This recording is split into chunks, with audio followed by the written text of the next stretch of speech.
Hello. Dugay man mo tubag. Happy Sabat mga kaigsunan. Basta happy Sabat malipayon. Murag pangulbaan ko ning panagsara ta maka mabahinan diri sa taas no. Makasakara ko diri kanana ang magpahina ng naayuhon, trabahohon.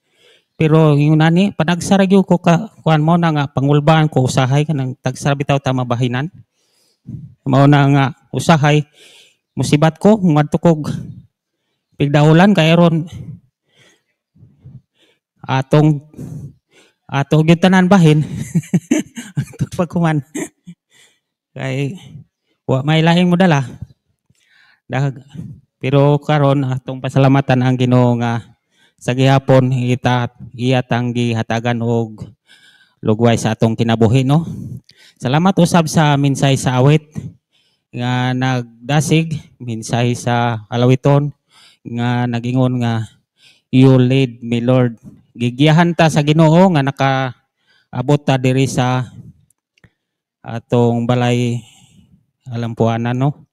Salamat o happy Sabat mga kaigsunan o ngadto sab sa mga bisita nga naga tambong dire og aduna usay mga kaubanan nato nga nagatan-aw usab bisan na gamay ra mo nakita nako diha pero kita ginatan-aw gyud ngadto sa uban kay adunay nagtan-aw kanang kamera murag kana moy atong kahadlokan kay ginatan-aw ta ngadto sa uban mga iglesia sa wala pa ang pandemic murag dili pa kayo ta mahadlok mo kuan pero karon ginapunting ta ang kamera mo na siya ang power kayo labaw pa na sa gasita ang gasita matumang matanaw mabasa pero kana live ta sa uban nga iglesia dili lang diri sa atong nasod kun dili tuaw usab ngadto sa laing nasod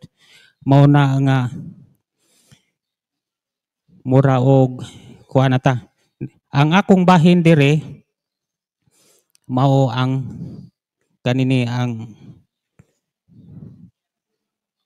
promosyon ako mahitungod sa investment kanini ang atong promosyon nagabalik-balik ramang gyud ni sulod sa isa ka semana promosyon gikan sa investment unang semana sunod evangelism sunod investment sunod birthday anniversary o bautismo sunod kanini ang Sabbath school improvement mao ni siya gabalik-balik ra gyud ni siya sulod sa usa ka bulan kunya matag promosyon mag-iyahay ra man ta ani og pagpasabot kay kung unsay atong nasabtan mahitungod sa promosyon kanini ang evangelism man ang ako kaning evangelism nakita man ninyo kung unsa ang evangelism na aman diri gapilit reach the world using communication channel na unya na siguro sa divine reach the world using communication channel ang atong evangelism as a TMI total member involvement mo na as a church member unite with the literature evangelistic in spreading the good news the task will be accomplished mo na ang atong TMI kinahanglan ang matago sa mo apil gyud sa pag-ibanghilyo mo na siya dili man tanan dunay kanana ang katakos sa pagwali diri pero dunay gasa ang matag usa dunay gasa mo na siya ang kanana ang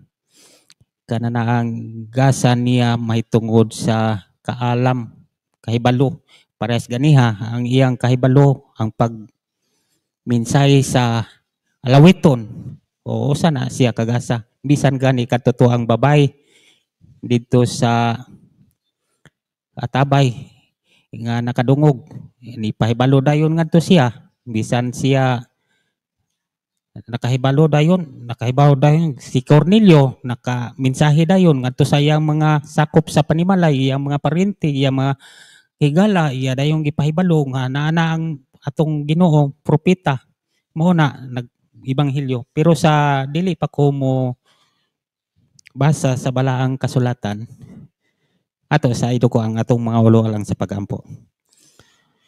Diyos na mo nga labing gamhanan, Ginoong Diyos kami pasalamat kanimo Ginoo nga sa tibok semana nga ikaw nagatabang og nagauban kanamo nga nakadangat kami nining adlawng ipapawlay nga imong gihatag kana. Ginoong Diyos, ikaw sa gihapon magatabang kanako sa akong promotion may tungod sa evangelism nga sa gihapon ako makasaysay niini pinaagi sa imong gihatag nga kaalam og kahibalo nga sa gihapon masabtan kini sa uban mga kaigsunan. Ikaw sa gihapon magatubag sa akong mga pag-ampog, mga paghangyo kinita na misalig ginalauman madawat sa ngalan ni Hesus sa umuwi personal ng luluwas. Amen. Ang matag usa dunay mga bahin sumala sa iyang katakos kung unsa ang iyang bahin diri sa kanini ang giingon diri sa 1 Korinto 12.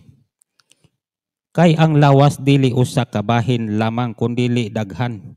Kun ang tiil moingon, kay dili man ako kamot, dili ako bahin sa lawas. Kana wala makapahimo niini nga dili bahin sa lawas.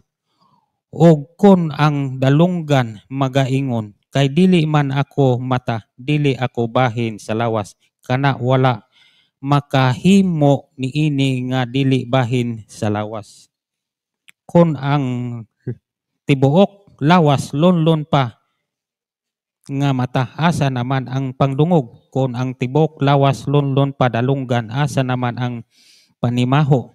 Apan ingon nga mao karon ang mga bahin gipahimutang sa Dios diha sa lawas. Ang matag usa kanila sumala sa iyang kahimutan. Kun ang tanan usara kabahin lamang, asa naman ang lawas. Ingon nga mao karon ang ang daghang mga bahin. Ngani usal lamang kalawas, ang mata dili makaingon sa kamot, wala ako magkinahanglan kanimo. Maingon nga ang ulo dili usab makaingon sa tiil, wala ako magkinahanglan kanimo. Hinunoa ang mga bahin sa lawas nga ginaisip nato nga mahuyang mao ang labing kinahanglanon. O kanang mga bahin sa lawas nga atong ginaisip nga dili kaayo dungganan, maoy atong ginahatagan og labaw pa nga pasidungog nga tungod niana ang atong mga bahin dili manindot, maoy atong ginahimuan sa labawng pagpaanyag nga wala kinahanglan sa atong mga matahom nga bahin. Apan ang lawas ginapahiangay sa Dios nga tungod niana ang mga bahin nga timawa gihatagan og labing dakong pasidungog. Aron walay panagkasumpaki sa sulod sa lawas, hinunoa aron ang mga bahin niini masigbaton sa samang pagtagad alang sa usa ug usa. Kung ang usa ka bahin magaantos, nan ang tanan magadungan sa pagantos. Kung ang usa ka bahin pasidunggan, nan ang tanan magadungan sa pagkalipay. Mao na nga ang kita usa lang kita kalawas, usa diha kang Kristo, usa ka iglesia. Si Kristo mao ang lawas sa iglesia. Kamo mao ang lawas ni Kristo ug ang matag usa kaninyo bahin niini ug sa iglesia gipahimutang sa Dios. Una sa tanan ang mga apostoles, ikaduha ang mga propeta, ikatulo ang mga magtutudlo, unya ang mga magbubuhat og mga milagro, unya ang mga pagpang-ayo og mga sakit ug ang pagtabang, ang pagdumala ug ang pagpanultig nagkalain-laing matang sa mga dila. Apostoles ba ang tanan? Propeta ba ang tanan? Magtutudlo ba ang tanan? Nagahimo bag mga milagro ang tanan? Ang tanan nakabaton ba sa hiyas sa pag-ayo sa mga sakit, tigpamulong ba ang mga dila ang tanan, nagahubad ba kahulugan ang tanan, apan tinguha hinuon ninyo ang pag-ayo sa labi pang dagkong mga hiyas. Mao na kitang tanan dunay mga hiyas, doon natay mga talanton. Kung ang atong talanton dili nato gamiton, mawala na. Busa ang atong talanton nga gamay atong i-improve atong gamiton, dili nato ikaulaw kay aron sa paggamit nato, pagtabang nato ngadto sa uban, kita mahimong mo improve ang atong mission. Kung kita doon nasakop na sa mission, unsa man doon na natay mission, doon na natay vision. Ang mission nato, make disciple of Jesus Christ who live as a loving witnesses and proclaim to all people the evangelistic gospel of the three angel message in preparation of his son return. Mao na Mateo 28:19 ug 20 ang sugo. Unsa man ang sugo? Naabad siya ang napulo ka sugo. Kung imong tan-awon wala, pero kung imong tukion naa diha. Nga naman, unsa man ang giingon diha sa Mateo 22:37 ngadto sa 40. Ang dakong sugo, higugma ang Dios sa tibuok mong kasing-kasing ug sa tibuok mong kalag ug sa tibuok mong nahunaog. Mao kana ang unang sugo. Ang ikaduha, sulusama ra, higugma ang imong silingan sama sa imong kaugalingon. Kung wala ta magtabang ngadto sa atong isig kataho, wala ta makatuman. Nalangkob gihapon diha ang napulo ka sugo. Balik ngadto sa daang tugon. Diha sa daang tugon, doon na ba'y ibanghilyo o doon na may evangelism? Sa uban nga sikta, ako makita, kanana ang magbasa sila, ang atong ibanghilyo sumala ni San Lucas. San Lucas, dihara sa puro gospel, Mateo, Marcos, Lucas, Juan. Sa daang tugon, doon na ba'y evangelism? Kung atong basahon, kung atong tukion, atong balikon katuto ang atong doktrinal bitaw, sa diha sa ika-27 ug ika-28 na diha ang kananaang Kristohanon bitaw. Kung kita sakop na sa kananaang pagka-Kristohanon, kung kita sakop sa iglesia, doon na natay tulumanon sa atong pagka-Kristohanon. Unsang dakong sugo nga gihatag ni Jesus sa iyang mga tinunan, Mateo 28:19, magtudlo sila og magbautismo.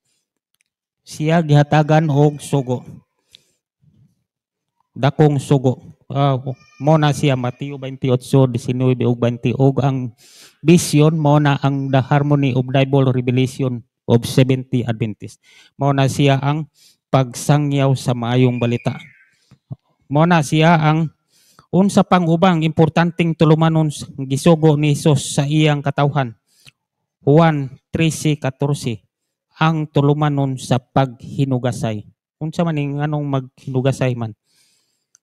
Ang pagpaubos. Kung kita maghinugasay sa ato pa, kung kita labaw, kinahanglan kita magpaubos ngadto sa matag usa.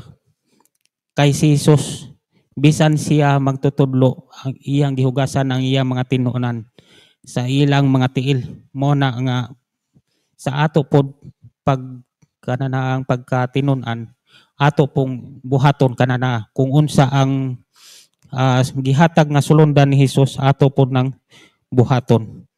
Unsa mga panalangin nga gisulti niya adtong naghimo nining tulumanon sa Juan 13:16 ug 17, malipayon kon inyong pagabuhaton kini. Mao na siya, unsa ka mga Kristohanon ang pagtagad sa tagsa-tagsa kanila, Pilipos 2:3, pag-ila sa tagsa-tagsa kanila, labaw kay kanila. Sa ato pa atong tagdon nga bisan kana siya ubos pero kita taas kinahanglan kita magpaubos. Mao na siya dili nato tagdon nga kanana ang kita labaw dili sama sa mga politika karon nga butuhi ko ninyo kay ako kamong alagaran bot-bot kay inig kadaog dili na mo alagad kung dili musugo na sa ato. Mao na ang mga politika hapit na rabang eleksyon. Mao na sila pero sa kang Ginoong Hesus siya maghugas sa atong mga tiil. Human mahugasin ni Hesus sa iyang mga tiil unsa pang ubang tulumanon nga iyang gihimo. 1 Corinto 11:23 ngadto sa 26 ang sakramento sa balaang panihapon mo na siya. Sa pagtulunan 28 matag usa ka tumutuo saksi alang kang Hesus. Pangutana unsay gipaabot sa Dios nga mahimo usa ka tawo human mabautismo ug mahimong sakop sa iglesia? Tubag sa Isaias 43:10 mahimong saksi sa Dios. Mahimong saksi sa Dios. Isaias 43:10.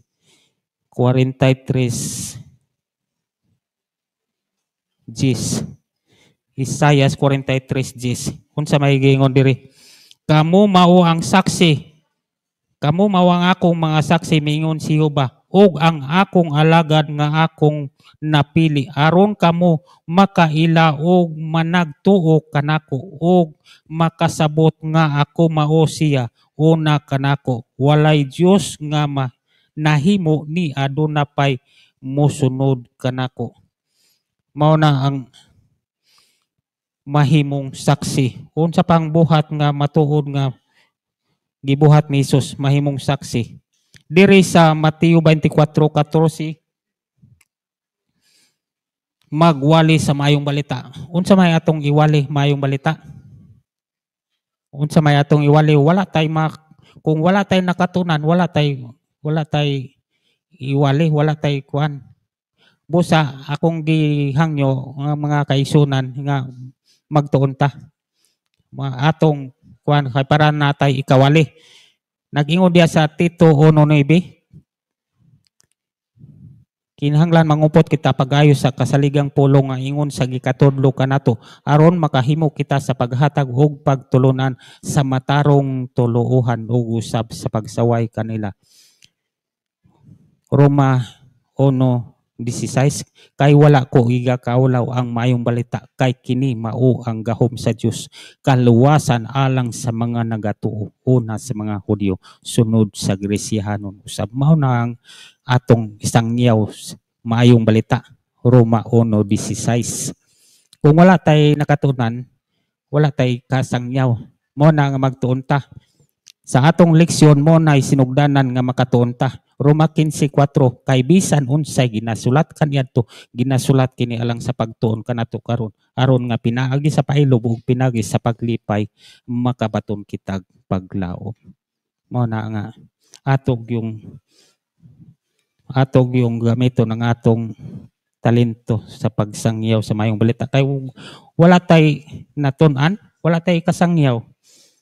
Unya sa 1 Timoteo 4:16 tagda ang imong kaugalingon ug ang imong pampanudlo magpadayon ikaw kaysa pagbuhat mo sa ingon pagaluwason mo ang imong kaugalingon ug ang nagapatalinghog kanimo. Dili lang imong kaugalingon kundi kadto sa mga nagpatalinghog kanimo. Sato pa naapil gihapon diha ang kadtong dakong sugo kay ato mang ginaluwas ang katutuang uban mga katawhan. Mao na sa Isaias 8:20 ngadto sa kasuguan ug sa pagpangmatuod kung sila dili managsulti sumala ni pulunga sa pagkamatuod walay kabuntagon halang kanila. Kung dili ta mosulti sa mayong balita unsa kuno wala tay kabuntagon. Unsa pa toy giingon dito sa uban ngit-ngit pa daw kuno sa alkitran ang atong ugma. Mao na kinahanglan ato isangyaw ang mayong balita. Sa Juan Aw sa buhat 5:29 apan si Pedro gang mga apostoles miyon kanila maoy among unahon pagsugot ang Ginoo inay ang mga tao. Unahon, unahon sa mga apostoles pagsugot ang Ginoo inay ang mga tao. Mo na nga ang atong pagsangyaw sa mayong balita kinahanglanon gayud kay kung wala tay nasairan Mateo 22:29 nangasayop kamo kay wala ninyo ibalo ang kasulatan bisan ang gahom sa Dios.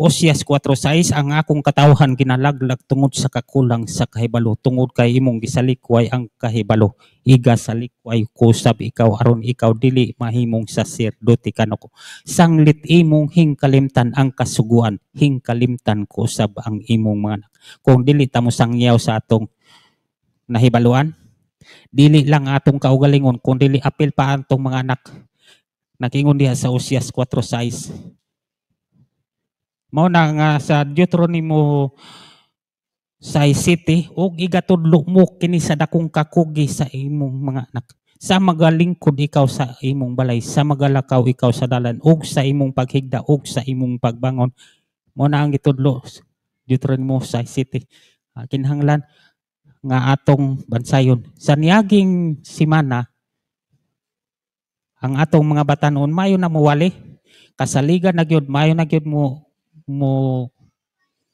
kalabaw pa sa ato mga hamtong mayo na gyud mo kuan murag maunay mo magamit na gyud nato lupigan na gani ko ako nakita nga nagsaksisi man ko tan-aw kada gabi nagsaksisi ako yung kuan nga maayo na gyud ang atong mga batanon unsa pa ka ang atong mga hamtong mao na nga kinahanglan atog yung gamiton kay ug kung di nato gamiton ang atong talanton maunsa mawala mao na nga kinahanglan pinaagi niini atong yung bansayon ang atong kaugalingon kay sa Proverbio 15:28 ang kasing-kasing sa taong matarong nagatuon sa angay ipanubag apan ang baba sa rutan nagabuo sa mga daotang butang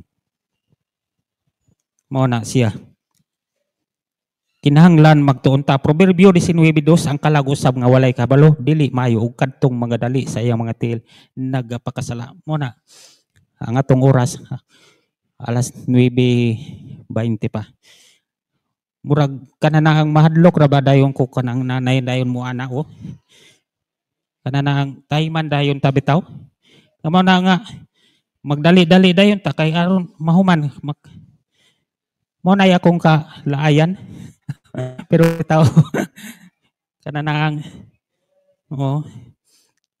kinahanglan atog yung tun-an ning pulong sa Ginoo bitaw 1 Timoteo 4:13 kugihi ang pagbasa sa kasulatan ngadto sa kapunungan ug ang pagpanudlo ug ang pagmaymay hangtod sa akong pag-anha diha mo nang gingon diha sa 1 Timoteo 4:13 pinadayag 1:3 bulahan ang tawo nga ngadto sa kapunungan magabasa sa mga pulong sa propesya ug bulahan usab ang nagatuo ug ang nagatuman ini kay ang panahon haduol na mo na gingon diha sa Amos 8:11 kung moabot na gani ang kanana ang kagutmanan dili kagutmanan si tinapay ni kauhaw sa tubig mo na ang panahon nga maglutos wala na tapos na ang buhat wanay magsangyaw sa mayong balita mayo paron kay makahimo pata do na pa poy mo dawat do na pa poy magpatalinghog pero alaot katuto ang mga tao nga dili nagpatalinghog nagpalingog-lingog sa ilang idulungog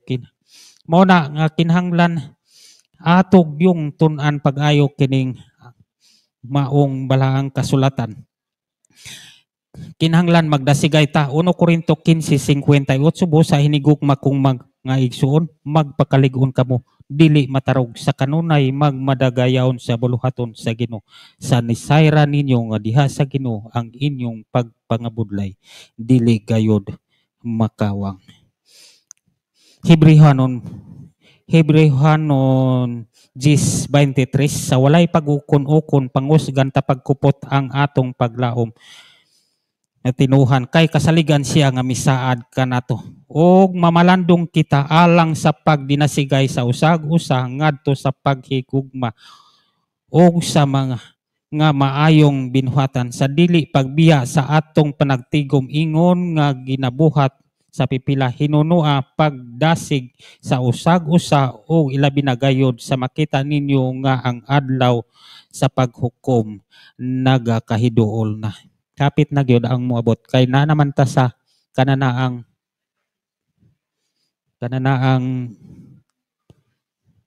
revelation, kananaang pinadayag, nanata sa pinadayag.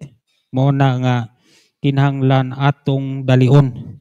Kay kaning atong panahon karon, kuana ni, kananaang panalangin na ni, nga gihatag kay lugway naman ni, nilapas na gud og 2,000, nga nata sa 2025. Unya og atong kwintahon, gikan sa kang Adan ug Eva 2,000 anyos, gikan sa kang Noe sa panahon sa lunop 2,000 anyos, gikan sa kang Kristo hangtod karon 2,000 anyos, 6,000 anyos. Unya karon niabot naman panalangin na ni, mao na nga kinahanglan atong yung paningkamutan nga atong dasigon ang atong matagusa sa dili pagbiya sa atong panagtigom sa matagusa. Magdinasigay ang matagusa mo na giingon dili pagbiya sa panagtigom ingon nga ginabuhat sa pipila hinunua pagdasig sa usag-usa ilabi na gayon nga makita ninyo ang mga adlaw sa paghukom nagakahiduol na. Mao na nga kinahanglan atong dasigon ang atong mga kaisunan ug atong idasig pinagi sa pagtuon sa mga leksyon, pagtuon sa balaang kasulatan. Nagingon diri sa Tito 3:8 ang maong pulong kasaligan ug bot ko nga sa makusganong gayud panghimatud-an mo kining mga butang nga aron ang mga nagatuo sa Dios magaatiman sa maayong pamuhat. Proverbio 11:21 bisan ang kamot madugtong sa kamot ang daotang tao dili makagawa sa silot apan ang kaliwat sa mga matarong pagaluwason dili ta magsalig nga nagalagan man tong akong amahan, nagalagan man tong akong ginikanan, maapil na ta pag rapture unya dili kay sa Proverbio 11:21 bisan ang kamot madugtong sa kamot ang daotang tao dili makagawa sa silot apan ang kaliwat sa mga matarong mao ra gyud pagaluwason dili kay magunitay kung testing ko no magunitay hangtod ra ka dito sa taas panganod pagabot dito mabuhian dako ani mong boto no. Bilin gihapon mo na kinahanglan magalagad ta.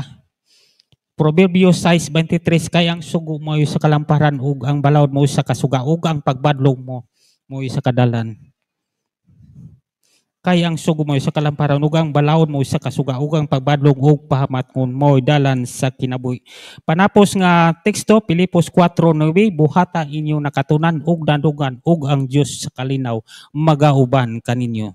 Daghang salamat ug happy Sabat kanatong tanan. Ang Dios magapanalangin kanatong tanan.